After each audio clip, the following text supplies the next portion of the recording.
Hi, my name is Michael Chikeen. The smartest people I've met have one common belief that us silly humans really don't know much. For example, we still don't know why planes stay in the air, or how Tylenol or even gravity works. Yeah, gravity. Look it up. In today's distracted, clickbait, misinformation age, I wish we could all be less certain, more humble, and a lot more curious. Admittedly, I've been known to struggle with all three. So, no more, no less, this show is my attempt to be that change. Thanks for joining me, and here we go. Hi, everybody. Welcome back to No More, No Less. I'm your host, Michael Chikeen, and today we're going to talk about all things skincare, of which I know fairly little. With us in the studio today, we have Marisa Amechi. She's a cosmetic dermatology registered nurse and a certified aesthetic nurse specialist from LA. She is a aesthetic trainer and laser trainer with Luminous, which I don't even know what that means. She has been in the dermatology field for 10 years. She's a published author, speaker, and aesthetic consultant. Marisa, welcome to the show. Thank you so much for inviting me. Pleasure to be here. I'm happy to have you because I was thinking some of the purpose for this show is to kind of like dive into things that I'm really not familiar with. And I don't know if we mentioned, but I'm a little bit familiar with some skincare stuff as far as like creams and serums. Like I had a natural skincare company like 10 years ago. But even in that capacity, it was more just learning like what customers like for these serums, but it was never in the realm of going to a clinic and having a procedure done or, doing all these things. Like now, before having you on, I'm reading about, I see where it's like microneedling and IPL and all these Right, things. And I'm like, okay, right. let's get in so I could find out like at what age in your clinic do you see people coming in and actually saying, okay, I see that I'm aging or I have this and that, Right. and they actually need some help. It's usually over the age of 30. So Okay. after the age of about 25 to 30, depending on what study you read, that's when we start to lose collagen and elastin, and we also lose bone and fat, more so women than men. So it's usually around the age 30.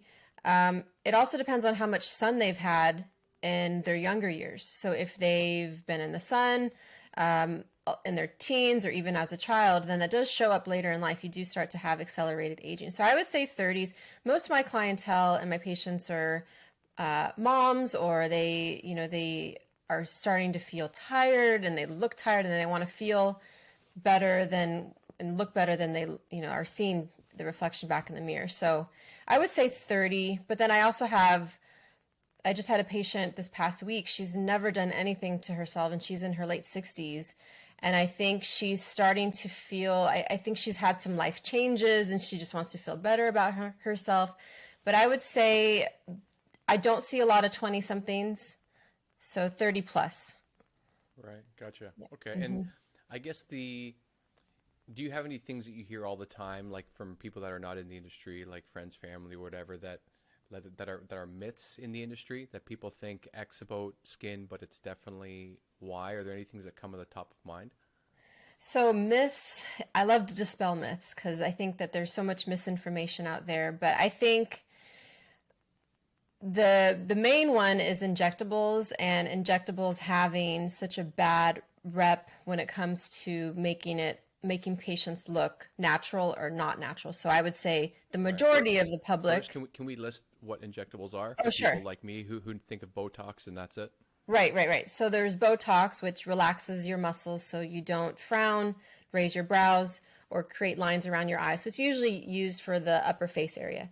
Then you Okay. have fillers, which is a gel. It's like a thick jelly that's injected into the face or body, and Right. it's injected to enhance volume. So, like I said, we lose volume, we lose collagen, elastin, bone, all of that. So it replaces the volume that we lose. Our weight can stay the same our whole lives, but we start to lose fat and our fat deposits in our face starts to deflate. So that's what leads to jowling.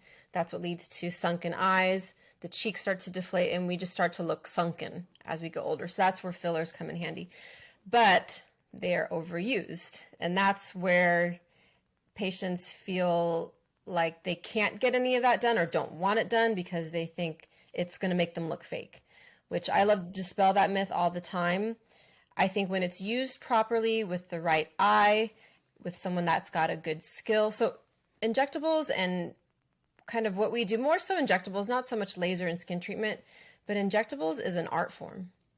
The face is our canvas. Not everybody has that eye to give someone an enhanced look, maintaining their natural anatomy. So that's why you see and why a lot of people are scared to do it, because there's so much, like you mentioned, Madonna. We could talk about Madonna because poor thing. I mean, she probably wants that. Madonna comes off, I've never met her, but she comes off to me like somebody that she knows what she wants and she's not going to take no for an answer. And she's probably telling her injector, her plastic surgeon, whoever it may be, more, give me more. And that's what leads to crazy looking people. So I have a motto, the best injectable is the one that's undetectable. And good work is not seen. You really only notice the bad work. And I think that also has to do with plastic surgery. You only notice bad plastic surgery. You don't notice good plastic surgery. So I would say injectables, Botox, fillers. Also, I think Botox, people confuse that with fillers. So they say, I don't want to look crazy. I don't want to look like I've had anything done. And I say usually that's fillers. It's not usually Botox. Botox does make you kind of feel or look a little bit frozen when it's too much. But like I have it in my forehead in between my brows, and I can move my brows, and I can smile, and I'm still creating a little bit of lines. It's just to soften it. It's not to take away expression completely. So I post a lot about that on my page, and yeah. Sorry, I was going to say, it sounds like quite a risk when you said that people that are doing injectables, like the clinicians themselves, are artists, because the risk there is like if you pick someone who is going to paint you like Picasso, you're going to be unrecognizable. Exactly. But I can imagine in somewhere like LA, which I'm sure like the skincare clinic per capita is probably the highest in the country in LA. It is. That like if you find someone that's really good, I'm sure that there's a lineup down the freeway. So how do you judge, or do you just like have to see the work that they've done? I think it starts with, so social media is always in our face, and if I'm looking for someone to do my hair, for example, I will go and search for hashtags of my area and someone that does hair. But it's very personal, right? You want to find someone that you can relate to. And I think it starts with personal referrals. I think asking friends and family, colleagues, just having those open conversations about what procedures they're doing. Because if you get a personal referral and it's your friend and they say, oh, I just got Botox done, and they're like, wow, well, you look great. Like, let me know who you went to. So I think that's where the conversation starts. And I think too, you have to be careful with what you see on social media, because a lot of it is photoshopped. A lot of it is filtered. People are using other clinics' pictures. A lot of it's plagiarized. So you can't really rely on solely what you're seeing on social media. And I try to post a lot of my before and afters that look very natural, and most of them are. And of course, all of them are. What am I saying? All of them are natural looking, because that's my aesthetic, and that's the way that I, approach my technique. Gotcha. Yeah, because it's easy to always look at like the car accidents like Madonna and think like, well, nobody should get that done. Meanwhile, all these skincare clinics that are everywhere, like, you and I have been trying to arrange this interview for a couple of weeks now, and ever since you and I first chatted, now I see these dermatology clinics everywhere, and I'm like, oh wow, like they're on every other street, and especially in the nicer areas, I guess there's just more demand for them because people have more disposable income for them. Right. So I guess, in injectables, as far as myths go, so your opinion is that they are helpful, but it seems like you really have to do your research if you're going to get them done. Otherwise, you're going to end up, being the snicker fest of your family reunion. Right. And ask how many years they've been injecting, and not how many years have they been in the aesthetic industry. Okay. So look for somebody that's been, and if they do it full time, that's important. Do they have another part-time job? Because a lot of clinicians are trying to get into the aesthetic industry with no background in dermatology or plastic surgery. I know a pediatric dentist that just opened up a med spa, and they're seeing patients. So I would ask how long they've been open, how many years have they been injecting, and if they have another job, are they just doing this on the side? That's really important because it does take, and I'll speak from experience, it took me about 2 years of full-time injecting and working at a dermatology office to really build a clientele, to have patients come back that were satisfied with, and I'm not perfect, mistakes happen and adverse events happen. But I would say the majority of that learning and where you become very skilled are in those first 2 years. And if you're not working full time as an aesthetic clinician, it's going to take you longer. So for the consumer and for the patient, asking those questions is really important. How many years do they have under their belt?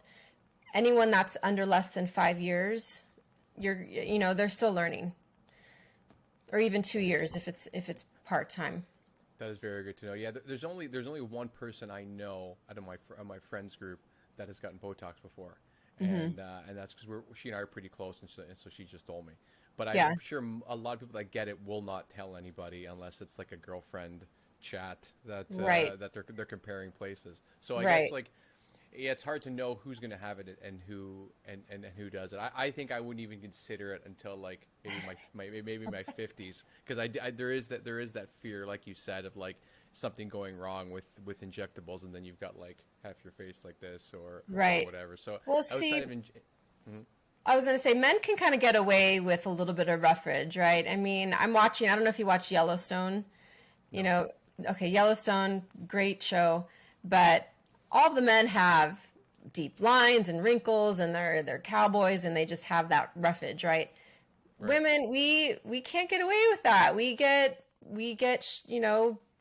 we're on the back burner. We don't get as many jobs, and it's just not fair, really. So men can kind of get away with it. You've got great skin. I mean, your camera's very clear. I can see that you take care of your skin. You mentioned you're not sure, or you said you're going to wait, right? But I would say if I ever would at all, like for Botox stuff. But go ahead. What's your? No, I was going to say it's easier to prevent it than correct it, because if you, let's say, wait until it really bothers you, if you're in your 50s or 60s and you're just over it and you want to feel better about yourself.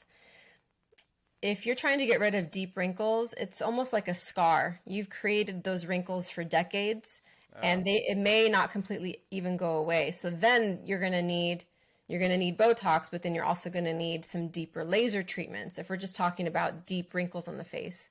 So the deeper the wrinkle, the harder it is to get rid of. So I tell patients to do it when they're starting to see a line set in the skin.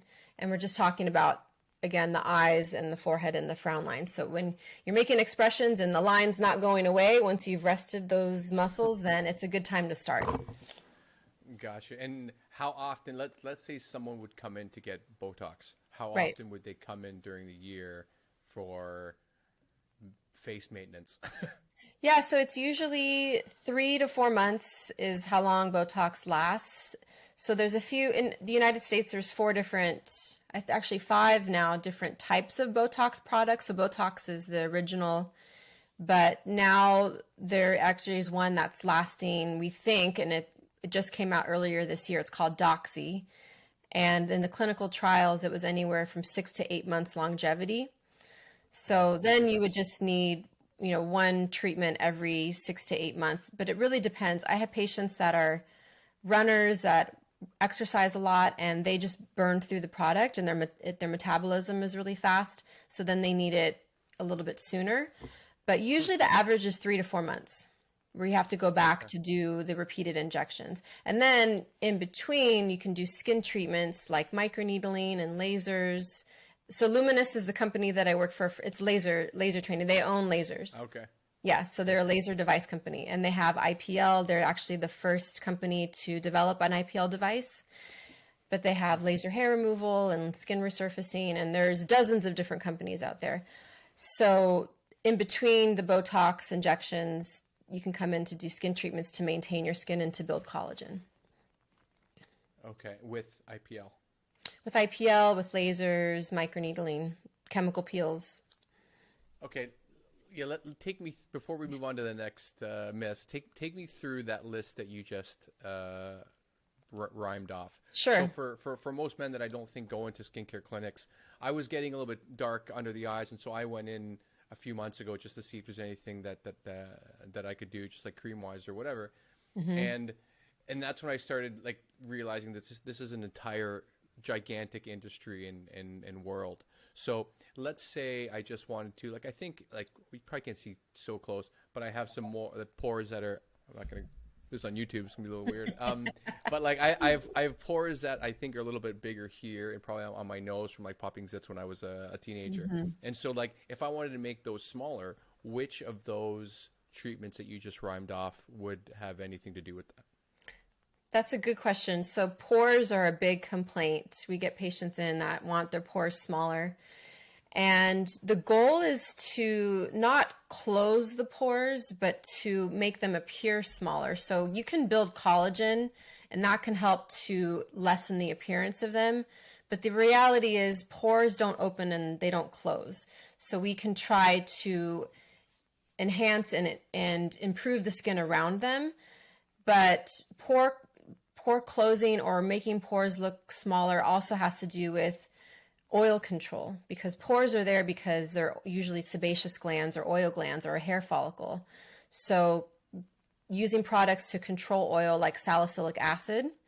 So I don't know if they recommended a product like that to you when you went in for your pores, but salicylic acid can help.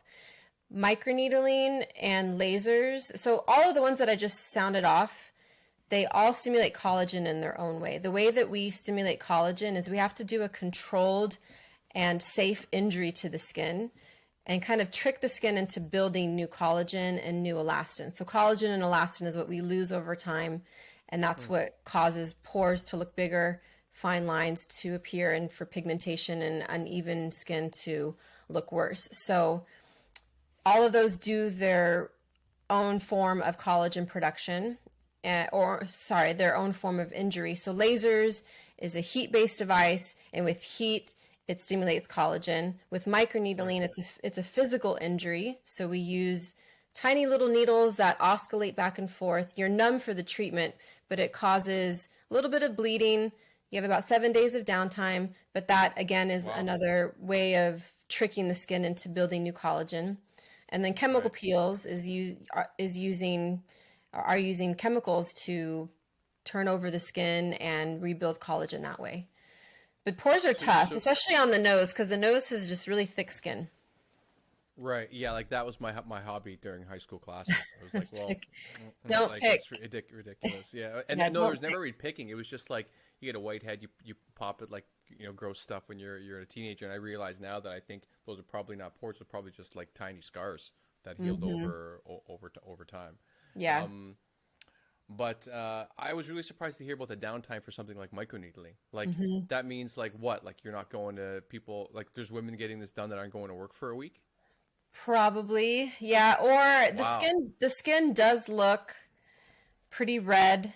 So just specifically microneedling, there's different forms of microneedling. There's microneedling with heat called radiofrequency.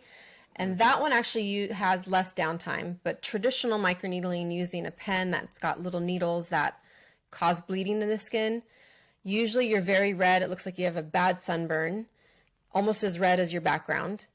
Right. So you look very, very red. Then the next day it's red. And then usually by day 3, it's a little bit more pink, but women can cover it up with makeup. Men, I know that you guys usually don't use makeup traditionally, so you can use a little tinted moisturizer to help cover it up. It absorbs really nicely. But I usually tell patients 7 days of downtime, because also what happens if you're creating an injury in the skin, then the skin will start to flake and peel. The first layer of the skin, which is all dead skin, it comes off. So there is a little bit of peeling that you see with microneedling. So I've actually done microneedling, and 3-4 days afterwards, it almost looks like I've had a chemical peel. Like all of my skin is flaking off. So That's why I usually tell patients 7 days, don't schedule any social events, don't do it before a wedding or a birthday. Just have that time to heal. And also chemical peels also have about that long of a downtime. So usually, yes, they're just home, just recovering from it. In Los Right. Angeles, you see people. There was actually a girl that I saw at the restaurant that I was at yesterday, and she was peeling from a chemical peel.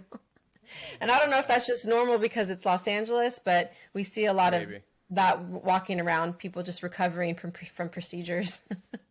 That's so interesting because I dated someone a while back, and she had really like deep dark circles, and it was really bothering her. And so again, I don't even know what I'm talking about. I don't know, like, can you talk to a skin doctor? Like maybe there's something that they could do.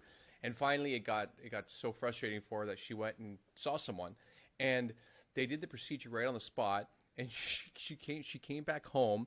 It looked like she got into a bar fight. Oh Like no. they had done like this carboxy treatment where they shoot like Mm, CO2 into your eye skin, and right.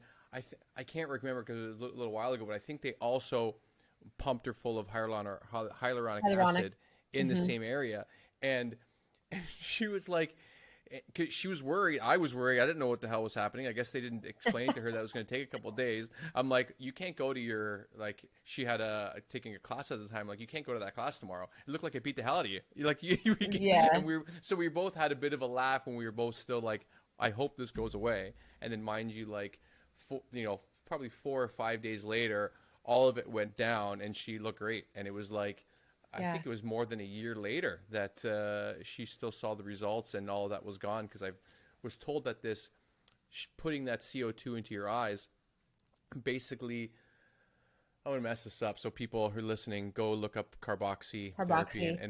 Yeah. and what it does. Because I think I asked you a question about it on our pre-call, and you said you guys don't do it in the States, It's right? not, no, it's not something well, I'm not familiar with it. I have seen it. Just thank you to social media for that. But I actually am not familiar with it. I'm not trained in it. But I don't know if there's a lot of studies behind it. I know that there's optometrists and eye doctors that have warned against it. But if she had a great experience with it, I don't want to discount anything that she had done that she liked. But I Right. don't know the risks about it. I just know that there's a little bit of I guess controversy with it. But I think what probably made the biggest difference with the girl that you were dating is probably the filler that she had underneath her eyes. Filler does a great job if you're the right candidate for filling in the hollowing. Right. But does that eventually go away? The filler? So fillers, Because that's years later, she definitely didn't look as bad. Like, not bad. She didn't look bad, but I mean, like, just the dark circles. It right. it still looked way better than when she and I had met. Fillers can last up to 10 years, is what we're seeing. So we were always told 10 Oh years ago wow! when I first started injecting fillers, the companies that sell us the fillers and when we're trained on it, when we were trained on it, they said, oh, it only lasts a year.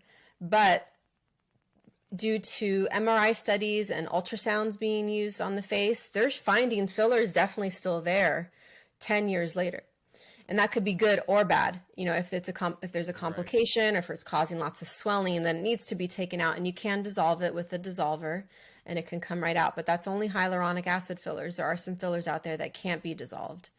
So yes, so if you saw her years later and it looked great, that's probably due to the filler. I've had my own personal experience with filler underneath my eyes, and it lasted, I would say, 5 years. But it's different. It depends on how much is being injected, and it depends on your metabolism.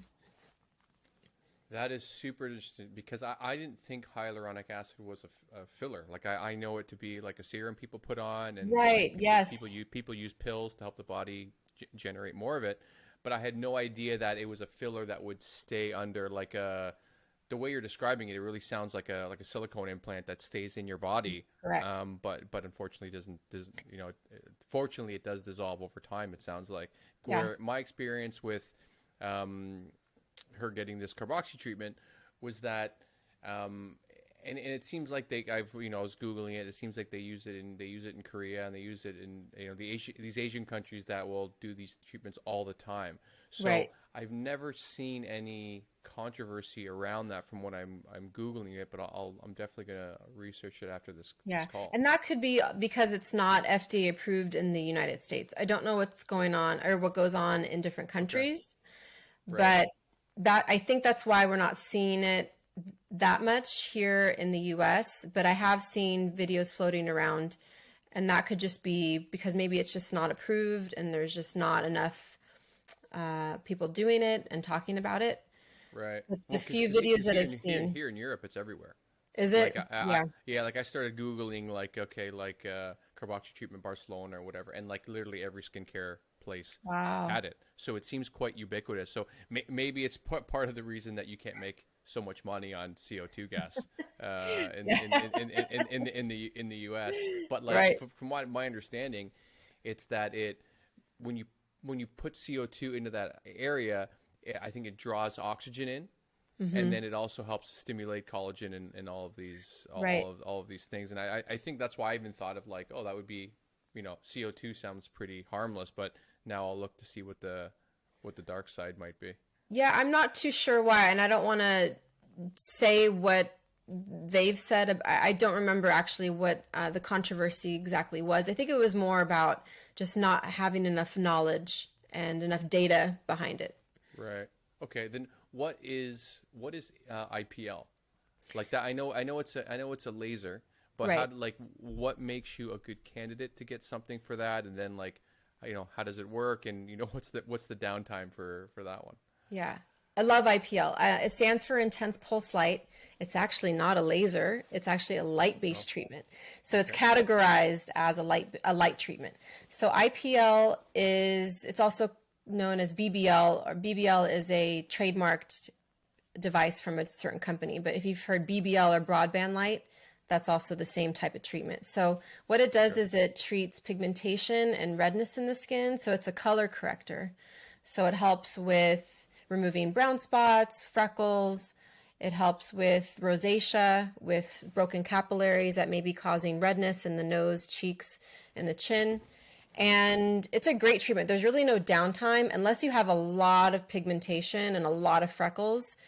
It actually looks a little bit worse for a few days. Those brown spots turn really dark. It almost looks like you have dirt all over your skin. And that comes off after about 5 to 7 days. But if you don't have that and you don't have a ton of pigmentation, then usually your skin's back to normal within a few days. There might be a little bit of swelling and you might be a little bit red for that day and the next day, but you can go to work pretty much the next day. I have seen a small percentage of patients get kind of swollen, especially if you have thinner skin, if you're maybe a little bit older and you're more sensitive to heat. Patients have called me or sent us emails the next day with a little bit of swelling around the eyes, but that's pretty much it. And I love IPL. I think it's a great treatment if you're the right candidate. So candidates, so intense pulse light is removing unwanted melanin. So melanin is what causes our skin to turn dark and pigmentation, and that's what causes freckles. So darker skin types are not candidates for IPL because of the technology and because of the physics behind it. So I don't recommend it to anyone that is a darker skin type, that even is a lighter skin type that's been in the sun. So lighter skin types that, are going to sunny vacations and coming back with the tan, you need to let that tan fade because then it can lead to burns. So it can actually burn the skin and it can remove that melanin and it can leave a white stripe in the shape of the lens. So you have to be careful with tans and darker skin. Okay, so let's say tomorrow I wanted to go get an IPL treatment. I Yeah, live in a fairly warm, sunny climate, like 300 days a year, I think, is sun here. And right. so right now I'm probably, well, with the lights, I'm still not white, but I have a bit of a tan. But in the summer, I'll start tanning. So Right. what does removing melanin mean to my experience in the sun? So if you were to, so right now you look like you would be fine for it, but you in the Okay. summer with a little bit of tan, like I said, it's removing melanin. So the shape of the lens and the actual piece that hits your skin, that Hmm. whole lens can actually remove, and it almost looks like it looks like a rectangle, and all of that melanin can come off. So it looks really dark. And yeah, you just have to stay away from it if you have any sort of tan at all. So the paler the better. If for this treatment, you'll get the best treatment, and it's safe enough, and we can have the settings high enough to give you a good result without any risk. Okay, and then let's say I'm in super white mode, super pale mode. I go and get this treatment done. Does removing melanin then make me more sun sensitive after that? Not usually.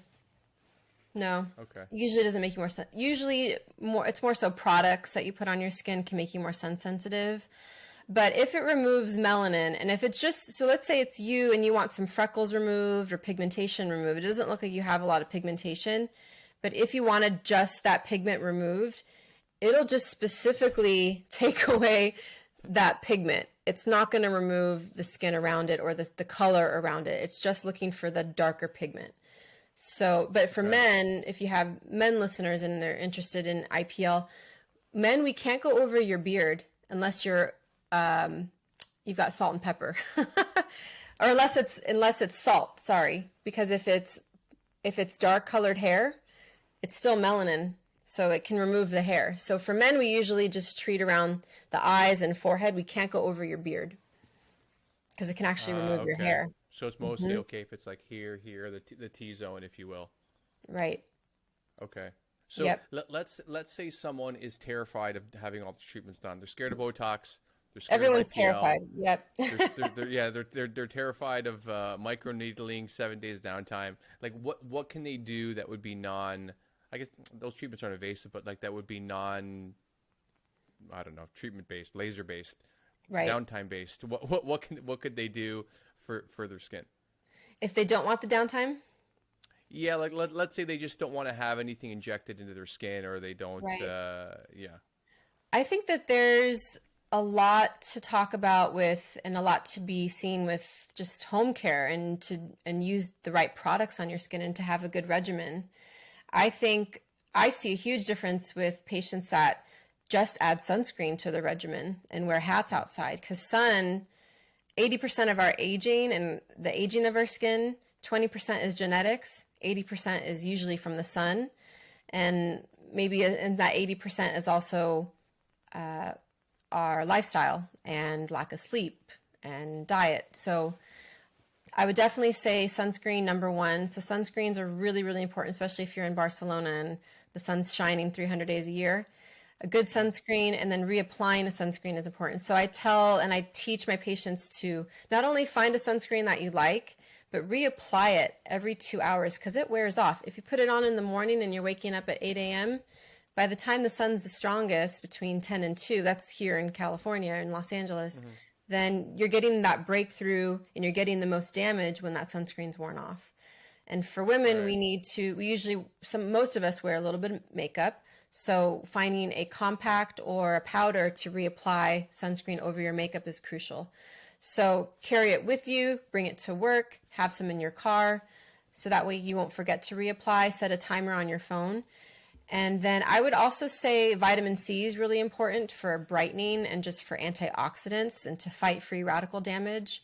So there's a lot of good studies about L-ascorbic acid protecting the skin, and it used with sunscreens can really make the skin look fantastic over time. And I would also say retinols. So vitamin A is important. Are you familiar with vitamin A?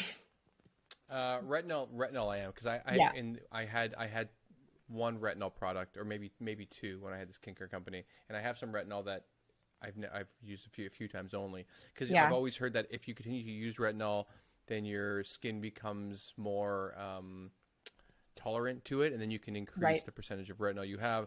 But the more retinol you end up using, then the next day I've heard it makes you more sun sensitive, and so I end up just not using it, because I used to have like a moisturizer / sunscreen, but if I'm going outside, I just go for a walk or whatever, so I'm never in the sun for like a long amount of time. And I'm also concerned about all the chemicals that are in the sunscreens that I've been wearing. So I've perpetually been looking for a new one to use every day, and I've yet to find one that I like. And I admittedly not be working that hard. So what should I be looking for like a daily sunscreen that is non-toxic, not filled with all these chemicals? Right.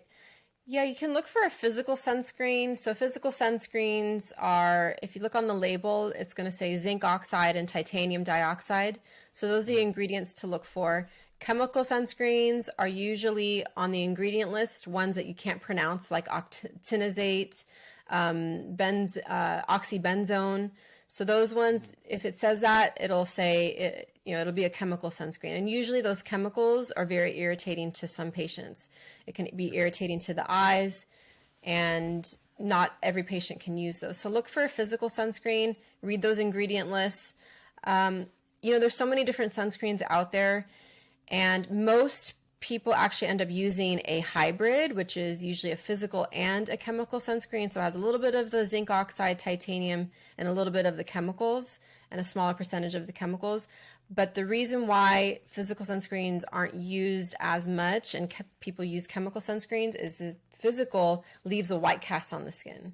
So it's really hard to find a sunscreen that absorbs really well. So I Right. actually use, and I'm not being paid to say their name, but I use Elta MD. So that's a line that we use out here in the United States. We've sold it at some of the dermatology How offices. do you spell it? It's ELTA MD. LTA. Okay. And they have probably now, they keep coming out with different sunscreens, which is great. But right now, I think they've got about 10 different kinds. They have a little stick that I use on my kids because my kids don't like having sunscreen on their face. So it's almost like a little deodorant stick, and I just rub it everywhere. And Oh my it's God. Okay, really, I have such a bad experience with that stick, but it's probably because it was just a basic one from like a sports store here. Like yeah. maybe you can tell me how to apply those because the last time I applied it, it was when I was about to start a hike with some friends in the Alps here last year, and I Uh-huh. put it on and I thought it was like a reasonable amount, and it was a little stick like this, and I rubbed it in, and I asked my friends, like, okay, what do I have left? And they both just looked at me like, that's going to be on for the whole day. Like, we can't even see you. It's like you're performing at a circus now. Oh, no. And so they took so many photos of me and ended up being like really hilarious because sure, we started at 9 a.m. At 5 p.m. we're getting back into the car and I look into the mirror and I'm like, I am Krusty the Clown. So I'm sure you didn't get a sunburn though. I definitely did not get a sunburn. Oh my gosh. So how do you apply one of those things so it doesn't get insane? Well, I I think it look like a depends serial on the killer. one. I know. I think it depends on the one that you're using. Gosh, I mean, if you can try to get samples of them, and that's really tough. Sometimes I'll email companies to see if they can send me samples. But the Right. LTMD one, it's their UV stick. It goes on clear. There's no white cast at all. All right, I'll just look for So that then. It seems like I just bought a lemon. yeah, maybe. And well, it's so hard to, you can't usually test it, right? Unless if you're buying it, I don't know where you got it from, or if you bought it online, but look for zinc, look for transparent zinc. That's also a Okay. word you can look for on the product, transparent zinc or micronized zinc. And those are terms where the zinc is actually small enough, the particles are small enough to absorb into the skin and doesn't leave that white cast. Okay. And I guess, do you know anything about, well, I guess unless you only look for those two, like zinc oxide and titanium dioxide, like you mentioned, anything else would probably be a little bit more toxic skin, Well, like chemical wise. yeah, I mean, I think that there's a lot of chatter about toxic and it being chemicals. A lot of the studies out there are, again, a little bit controversial. There's chemists that I know of that think that the studies and the chatter about it being toxic for the skin is baloney, and they think that it's actually really good for the skin. But then on the other hand, there's others that say, don't use it because it's being absorbed into the skin. So chemicals are being absorbed, and the physical sunscreens don't absorb into the skin. They just stay on that surface and just block the sun rays. So Gotcha. Okay. Yeah, yeah, I think, I even buy like the baby ones. Like if I see mhm, like let's say Nivea or whatever, and they have like a baby version, and right. then they have an adult version, I'll just buy the baby version. I'm like, I'm not, why do I think that my skin is so bulletproof that I can have all these extra chemicals? Like, give me the one that they give the babies. That's what I'm Right. looking for. Yeah, and I think it's hard to judge and try to figure out what's safe and what's not safe. Right. But I think chemical sunscreens have been around for a long time. I think there's still a good use for them. I just think there's just not enough studies out there right now to show that they're actually unsafe and they're causing the levels of toxicity of those chemicals are rising in your bloodstream. I think use what you feel is safe for you, what you like, what's going to feel good. You also have to think about skin cancer and the long-term damage you're doing if you're not wearing sunscreen. So the more sunburns you have when you're younger, then the more likely you are to have skin cancer when you're older, especially if you're fair. So, you kind of have to, outweigh, Yeah, do I use a I had chemical one sunscreen? tremendously bad burn when I was probably 20. I went to Aruba with my family, and I guess I didn't realize how long it'd been since I'd been in the sun like for that long.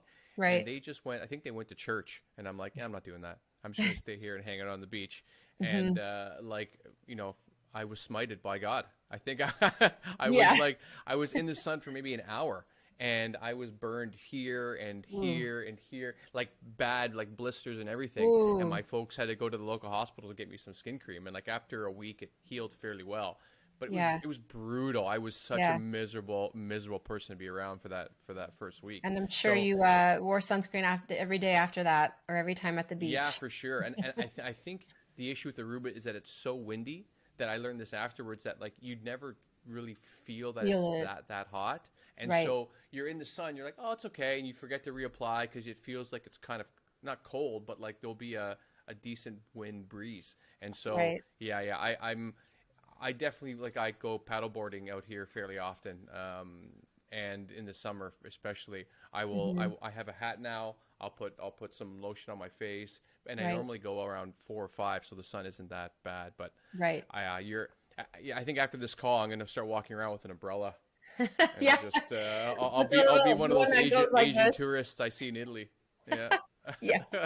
I mean, um, we still need a little bit of vitamin D. We shouldn't stay away from it. I love the yeah. sun. I mean, I'm born and raised here in Southern California. It's sunny outside, and we're supposed to have a storm coming. I can't wait to run outside and get some sun. But it's important to just have that balance. Don't let your skin get burned. I used to work.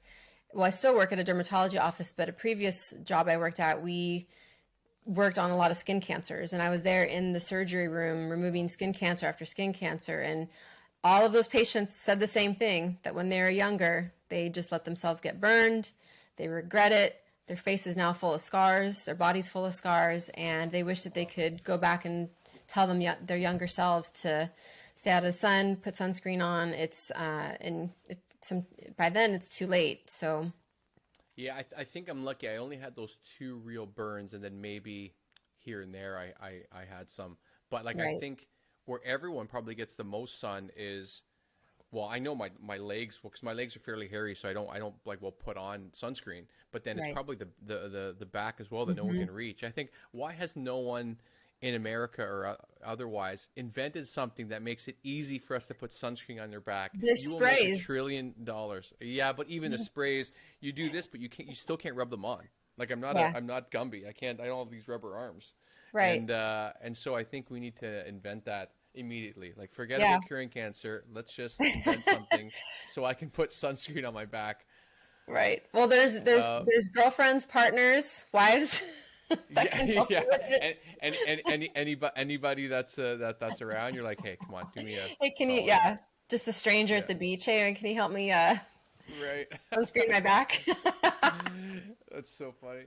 There's I guess let's shift a little bit, because I would love to hear, like, if you have any at the top of your head, like what are some of like the grossest or more peculiar things you've seen as a clinician that like maybe you didn't expect when you started this as a career? Oh man, well, how I don't know how gross you want me to get.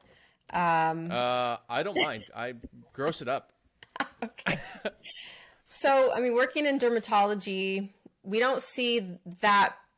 Well, the skin can be kind of gross, right? I mean, just depending Mm. on if there's a rash or if someone's not taking care of a growth that they've had. But I would say the grossest thing I've ever seen, and I apologize in advance for those that have weak stomachs, but like I said, I used to work with a lot of skin cancers, and I'd work with the surgeon and the dermatologist to remove skin cancers. We had this one patient who would come in every week. Tuesday would be our surgery days. It's called Mohs surgery. It's the surgery that they do to remove the skin cancers. And he'd come in every week.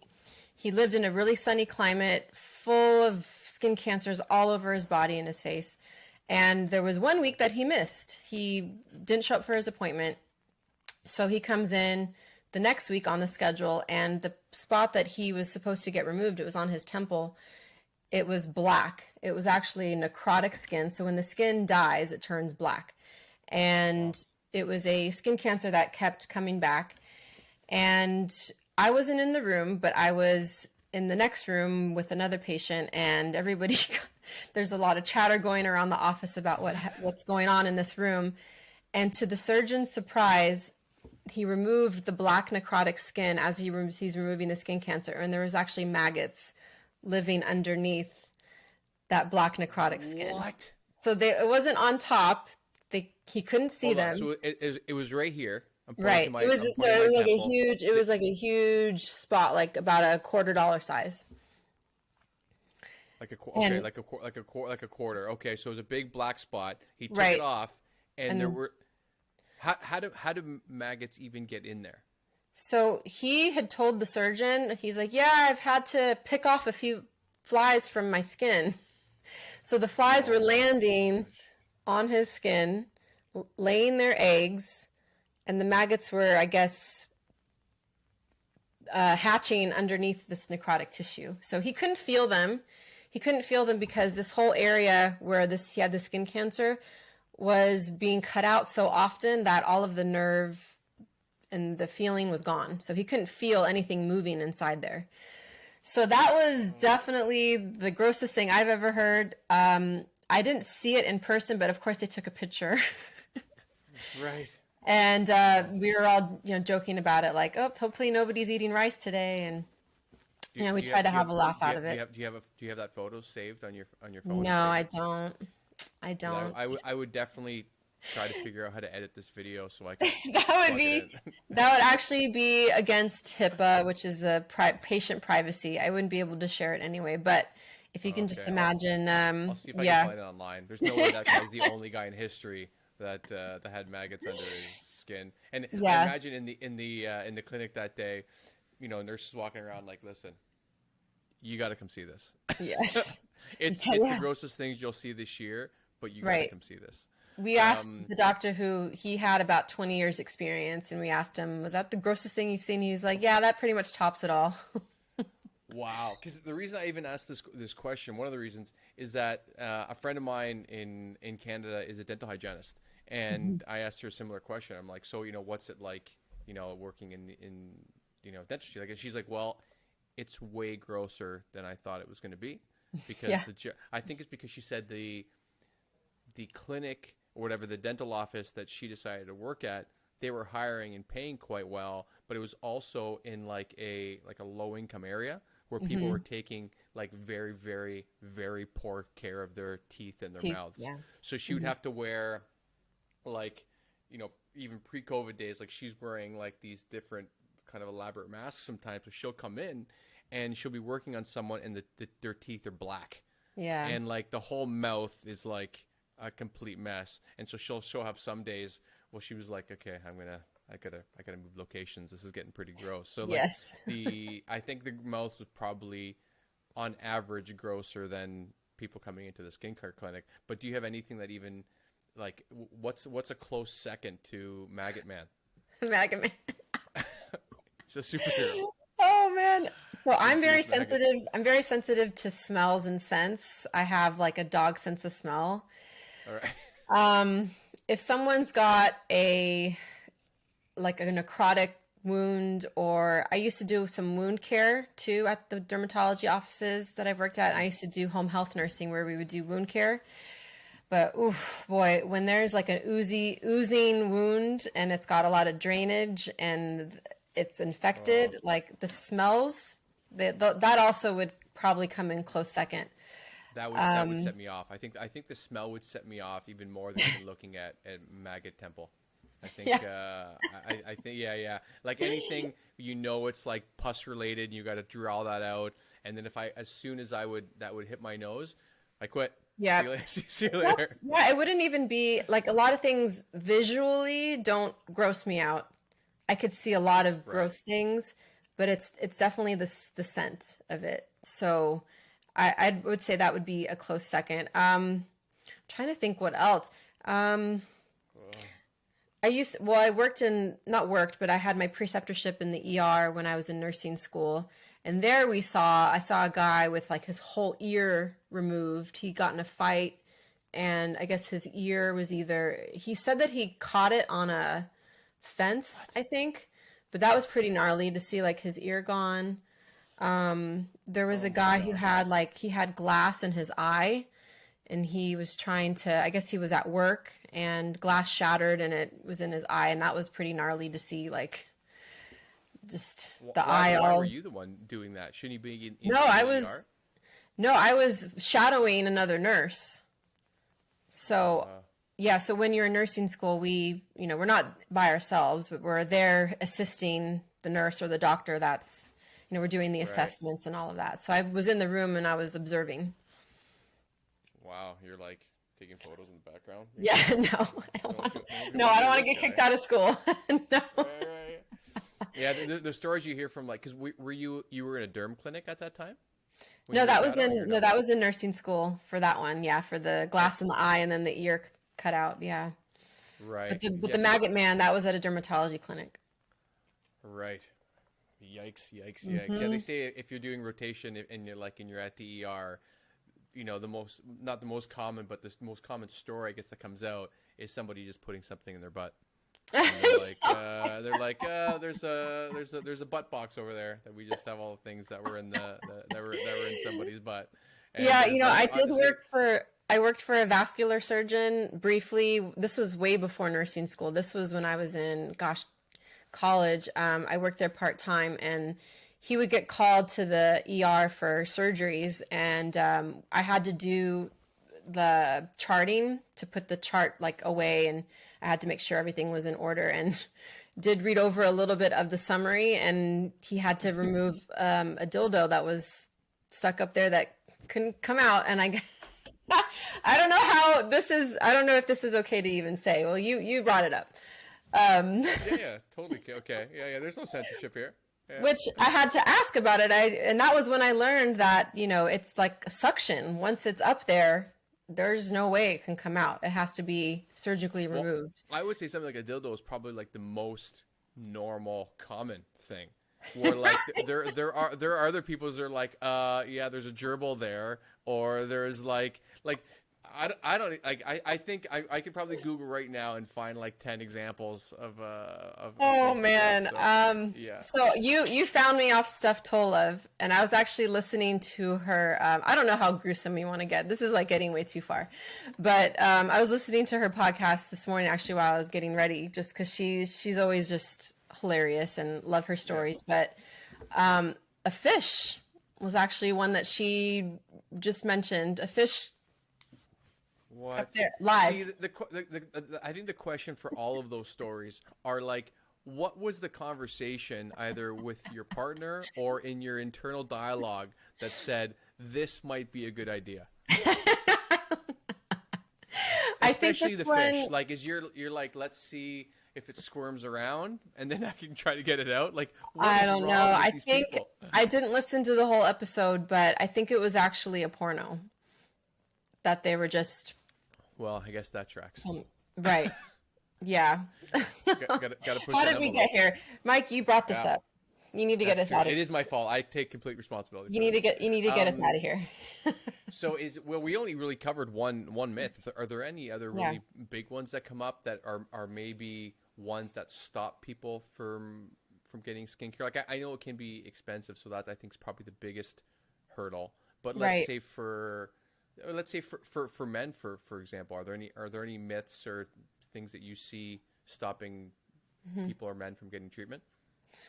I think for men, it would be that men, well, like I said, men can kind of get away with looking rough and with wrinkles, but I think that men maybe don't think that there's options for them.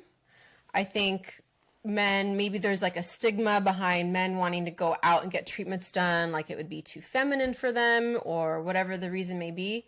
But I think that we should all want to, men and women, feel good in our skin and feel good about the aging process. We shouldn't have to avoid doing it because of maybe, judgment that, oh, that's just for girls. But if you're seeing changes and you want to get ahead of them, then why not look as good as you feel? And I think that and this goes for men and women, not just men, but I think that there's just a big stigma that, we should all age gracefully. We shouldn't do anything about it. We should just accept it. And I disagree with that. I think that you should invest in your skin and your skin health and the aging process, just as you would your house or your garden or your yard, right? We spend tens of thousands of dollars maintaining that. Why should we feel guilty about spending that type of money on ourselves and on our faces and it's really your skin health. Skin is an organ.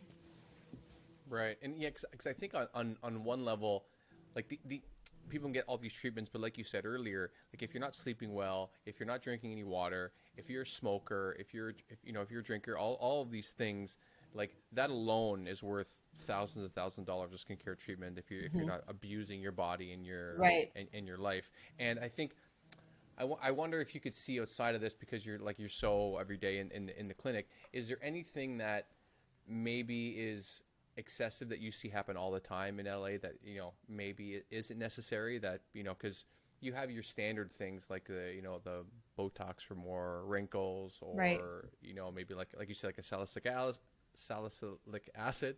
Yep, you got it. Like, are you things that you think are maybe more popular in LA that in regular everyday life most people just aren't using? I would think fillers. I think fillers are being overused. I think that you mean like eyes, lips? What else can you fill? Oh yeah, I mean the lips is definitely one that I think is way overdone all the time. Toronto for me is like the capital of lip fillers. No, you haven't been to LA and walked around here enough then, because it's bad. I would imagine you're probably right. Yeah. Yeah. I think injectables, because I think that people are relying on, and even injectors too. It's the people that are actually doing the treatments, but I think that people are seeking out injectables to handle all of their skin changes. But Botox and fillers don't really stimulate collagen.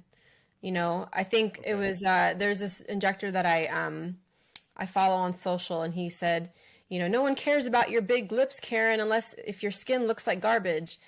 So it's like, you want to take care of your skin. It all has to mesh together. It all has to look great. And I think that the lip filler thing, I think that's going to probably phase out. I think that more of my patients are coming in wanting very natural. They don't want to look done at all. And they look weird. Yeah, I will turn people away. I will say, well, I don't think you need it. I think it's starting to look improportionate. I think it's not. I think that you should wait if they've had filler previously, or if they even have a natural, nice full lip. I will say, we can maybe add some hydration to it with a little bit of the filler. But I'm all about setting expectations and telling them that I don't think, just telling them no, just saying it. Just like that, I don't think that you need it. Good for you. That's quite a service to them coming into. It's hard. It's not an easy conversation to have, and I think that the reason why there's so many people walking around looking crazy is because it's a cash paying business. It's very lucrative. People are not like me, and they're not saying no, and they're just worrying about their pocketbooks and their wallets. So that's why. I mean, I think if you're wondering why is this happening? It's because it's a money-making business. For sure. Well, it's funny. Even my cousin who recently graduated nursing, we even talked about, I go, maybe I'll just fund a clinic. You open it, and we'll find some other nurses, and we'll set up this med spa clinic. And we're mostly joking, but it seems like if you can get one of those things up and running, and you can do like laser removal, Botox, whatever, it's just a license to print money. And then, like you said, it seems like there is a huge spectrum of skill that goes into that to make one of these clinics so successful, because people are coming back because their faces haven't been destroyed with this. But I can imagine even LA, it seems like everyone always wants to be where the median is for how they look. And I've heard about this even from before, and maybe it's still like this for boob jobs in LA and California, where everyone kept going bigger and bigger and bigger. So like the average was like a like a big C or a D cup, and they're like, this is just how it is out here. And so I imagine the lip filler kind of followed this similar trajectory. And Right. and you said maybe it's coming down a little bit now. People realizing that's kind of silly. I think so, but that could also be just the clientele that I have. And I think consumers, patients, they're very savvy with social media and with, finding information. And, when you're overfilling your lips, you can get migration, and the filler can actually move, and it can come out of the lip and go above and below. Right. So there is a purpose and a reason why we don't want to overfill you, because it could go above and then it starts to look really bizarre and it looks white and puffy and it needs to be taken out. So Right. yeah, I would say, I mean, just from where I am, I would say yes, but that could be, I don't work in like Beverly Hills or West LA or, the mecca of where all the treatments are happening. But I know that patients are coming in already knowing what they want, and they just want a natural look. And I think they come to see me because they follow me on social media and they see that I do present and create very natural looking fillers, very like subtle. You wouldn't even be able to tell you had it done. And I'm all about that. Yeah, I think when it comes to skincare, I think that's where, because I was thinking about this during our conversation as well, like where is my line on this? And I think my line would probably be like, if it's more for just like aging well, opposed to like more just pure aesthetic, like a lip filler or like too much Botox. Because like I think once you open that Pandora's box of getting these treatments done, I imagine it's really easy to eventually think, oh, that looked good. What else can I do? Oh, and, Right. and then what you want to push continues to, continues to like edge into your comfort zone. Like even for Botox, for example, like even you just saying that, like, well, if you have lines now, then maybe try now. And I could feel myself be like, oh, maybe I should. And I was like, oh no, she got me. 1 hour and she got me. I got you. Yeah. I mean, I think it comes to a point where you just, if it bothers you, it's personal. It's a personal choice. If it doesn't bother you, then you can live with it, and, you just do what you want. It's your face. I'm not here to tell you what to do, Mike, but No, for sure. Sure. I'm totally kidding. I think I would still be way too uncomfortable to consider something like Right. Botox, especially now what you just said in the terms. And I take really good care of myself. I drink a lot of water. I'm not a smoker or a drinker, and so Right. I think it would be like, especially since you said that it does take a bit of artistry to have someone to know. So unless I'm in like your area in LA and I wanted to get a treatment, I think it would be hard for me to consider going to someone that that I don't know or trust. So like, I think you probably do your patients a lot of service, like you said, if not just giving them whatever they want and giving them a real consult for Right. what's more quote unquote normal. Right. Yeah, I love when patients come in and they say that they trust me and they trust what I recommend to them. Because I've been doing this a long time, and I'm a trainer with it too. One thing I want to mention too, the reason why you have to be careful who you go to as well is there's a lot of clinicians out there that they graduate from school, but then they don't take training courses, or they maybe do a 2-day course and then they start seeing patients. So all of the training that we actually get with injectables and lasers and microneedling, we don't learn this in school. We have to do it postgraduate.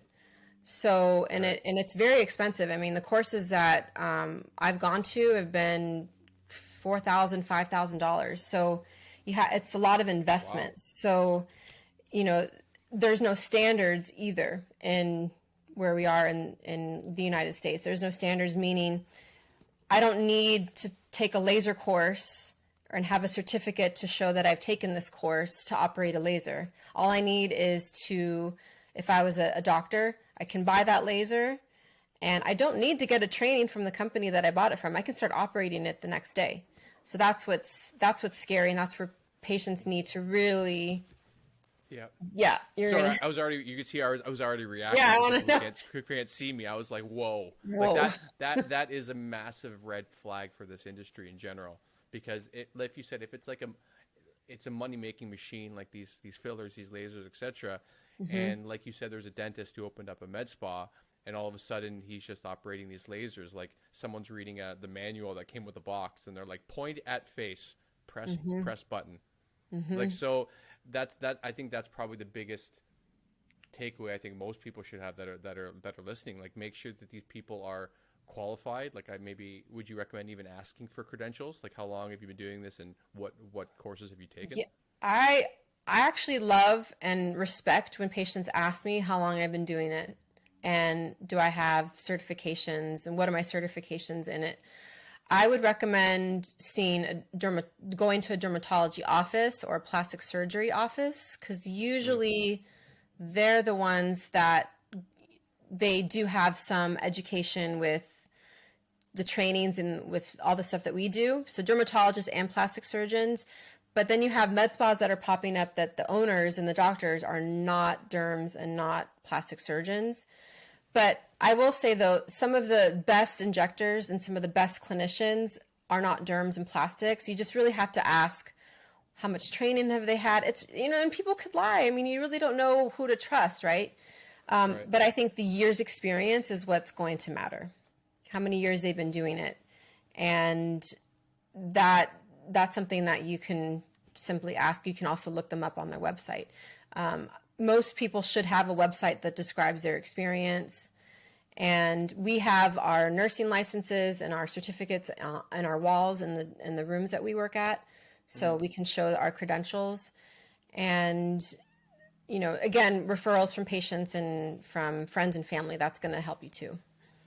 right. Okay. Yeah, I think that's a great place to end because like if you go to people that have more experience like you, then they'll be more likely, I think, to be able to tell you what is needed, what isn't, maybe when you're what you're pushing, where your lips should be, and Right. with Botox, how much they're putting into you. So And I where think where too, can I was going to sorry, go ahead. say, sorry to cut you off. One really important thing is don't discount your face. Don't look for the cheapest. This is not your hair. This is not eyebrow waxing. This is not clothes. This is your face. So usually those that are always running specials and they're on Groupon. I don't know if you guys have Groupon in Spain, but Groupons just don't do it. I think that it's you're Right. the reason why they're putting those sales out there is because they're slow and they're trying I to think build clients. I think you should have that tagline on your social media. Don't discount your Don't face. discount your face. I Yeah. think that's the way to go. And actually, how can people find you on socials if they want to learn more about everything we talked about? Sure. Yeah. So my Instagram is Nurse Marissa. It's nurse underscore Marisa with one S and underscore under Marissa. And then I'm also at nursemarissa.com. Oh, that's a great URL. Yep. All right, good for you. And if you ever want to start a clinic in Barcelona or Southern Italy, let me know and we'll start planning. I have familiar roots in Spain and Portugal. And so I'm Portuguese, Spanish. So I actually want to make a trip out there. I've never been there. So possibly everywhere I go, I do a lot of traveling. I'm always like, Yeah. this would be a great place to open up a clinic. But I'm busy here in LA with my jobs, and I have a couple and two kids and family. So we're busy, but we would love to visit Barcelona one day. And hopefully I can meet you in person one day. Yeah, definitely. And even if I'm not in the cities, I've lived in Lisbon for a bit as well, and I've been around. So if you do that family trip, just let me know, and I'm sure I can, send a bunch of tips and places to go your way. That sounds awesome. Well, thanks for having So me on. This was fun. yeah, it was fun. Thanks so much for your time. Okay, sounds good. So thanks for listening to No More, No Less. I appreciate the time you spent with me today. So please subscribe and rate the show if you enjoyed it. It'll help me create more amazing content and get that next little bit of validation that I so deeply crave. If you did enjoy it, well, that sucks. But to make sure, I think you should listen to my next 10 episodes and then decide. I mean, come on. Rome was not built in a day. I'm just getting warmed up here, guys. So thanks again. See you next time.